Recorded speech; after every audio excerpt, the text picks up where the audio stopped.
નમસ્કાર, સ્વાગત છે ગુજરાત ફર્સ્ટમાં સમાચારો સાથે હું છું દીપિકા। સમાચારની શરૂઆતમાં વાત કરીશું પશ્ચિમ બંગાળમાં શુભેન્દુ સરકારના બે મોટા નિર્ણય। 24 કલાકમાં જ બંગાળ સરકારના બે મોટા નિર્ણય। સ્કૂલો બાદ મદ્રેસાઓમાં પણ વંદે માતરમ ફરજિયાત કરવામાં આવ્યું છે। બંગાળ સરકારે નોટિફિકેશન જાહેર કરીને આદેશ આપ્યો છે।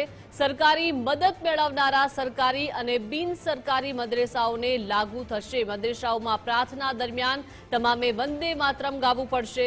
શુભેન્દુ સરકારનો સરકારી કર્મચારીઓ માટે પણ મોટો નિર્ણય લેવામાં આવ્યો છે। સરકારી કર્મચારી પરવાનગી વિના મીડિયા સમક્ષ નહીં બોલી શકે। જી હા, સરકારી કર્મચારી અખબારો કે ટીવીને ઇન્ટરવ્યુ નહીં આપી શકે। સરકારી કર્મચારી પરવાનગી વિના કંઈ લખી પણ નહીં શકે।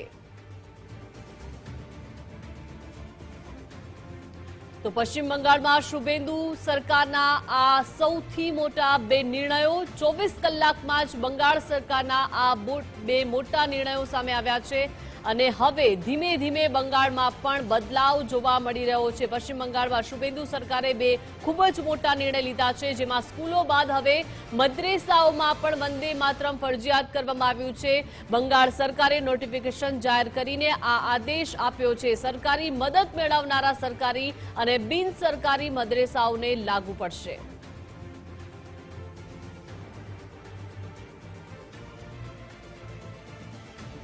તો આ સાથે સાથે બીજો નિર્ણય એ પણ લેવામાં આવ્યો છે કે સરકારી કર્મચારીઓ માટે કે જેઓ હવે પરવાનગી વિના મીડિયા સમક્ષ સામે નહીં બોલી શકે, એટલે કે સરકારી કર્મચારીઓ હવે અખબારો કે ટીવી ચેનલ્સને ઇન્ટરવ્યુ નહીં આપી શકે અને સાથે સાથે સરકારી કર્મચારીઓ પરવાનગી વિના લખી પણ નહીં શકે। આ સૌથી મોટા બે નિર્ણયો લેવામાં આવ્યા છે પશ્ચિમ બંગાળમાં। શુભેન્દુ સરકારે 24 કલાકમાં જ બંગાળ સરકારના આ સૌથી મોટા બે નિર્ણય કહી શકાય, કેમ કે સ્કૂલો બાદ મદ્રેસાઓમાં પણ વંદે માતરમ ફરજિયાત કરવામાં આવ્યું છે।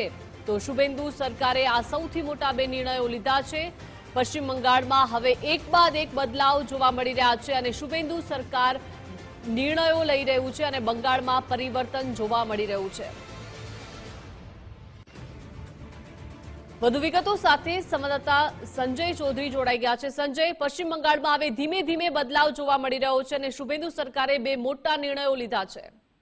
બંગાળમાં પશ્ચિમ બંગાળની અંદર ભાજપ સરકારની આવવાની સાથે જ કેટલાક મહત્વના નિર્દેશો લેવામાં આવી રહ્યા છે। જે ટીએમસી સરકાર હતી ત્યારે એ કામ ઉપર પ્રતિબંધ લગાવવામાં આવ્યા હતા, જેમ કે જેવા કે અનેક વિવાદો હતા જે ટીએમસી સરકારે તેને કેન્દ્ર સરકારના આદેશોનું ઉલ્લંઘન કરી અને તે લાગુ કરવા માટેનું ટાળ્યું હતું। પરંતુ હવે પશ્ચિમ બંગાળની અંદર શુભેન્દુ સરકાર આવી ગઈ છે અને તેમને એક બાદ એક મોટા નિર્ણયો લાગુ કરવામાં શરૂ કરી દીધા છે, જેમાં ખાસ કરીને વંદે માતરમને લઈને પશ્ચિમ બંગાળની ટીએમસી સરકાર હતી તે સમયે તેને વંદે માતરમ ગીત ગાવા ઉપર પ્રતિબંધ લગાવવામાં હતો, ફરજિયાત કરવામાં નહોતું આવ્યું, પરંતુ હવે શુભેન્દુ સરકાર એ સત્તા સંભાળી છે એટલે તેમણે સ્કૂલો બાદ હવે મદ્રેસાઓમાં પણ વંદે માતરમ ફરજિયાત કર્યું હતું। કેન્દ્ર સરકાર તરફથી નોટિફિકેશન આપવામાં આવ્યું હતું કે જે પ્રમાણે રાષ્ટ્રગીત છે તે પ્રમાણે વંદે માતરમને પણ માન સન્માન આપવું જોઈએ અને તેનું ઉલ્લંઘન કરનાર સામે ફરિયાદ દાખલ કરવામાં આવશે, ગુનો દાખલ કરવામાં આવશે। તેને લઈને હવે પશ્ચિમ બંગાળ સરકાર વંદે માતરમ સમગ્ર તમામ જગ્યાઓ પર ગવાય તે માટેની સુનિશ્ચિતતા કરી રહી છે અને તેની સાથે સાથે તેમણે કર્મચારીઓને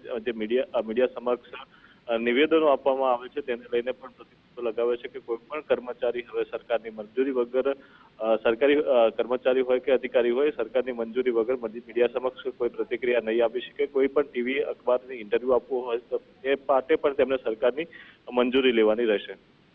જી સંજય, આભાર વિગત સાથે જોડાયા તે બદલ।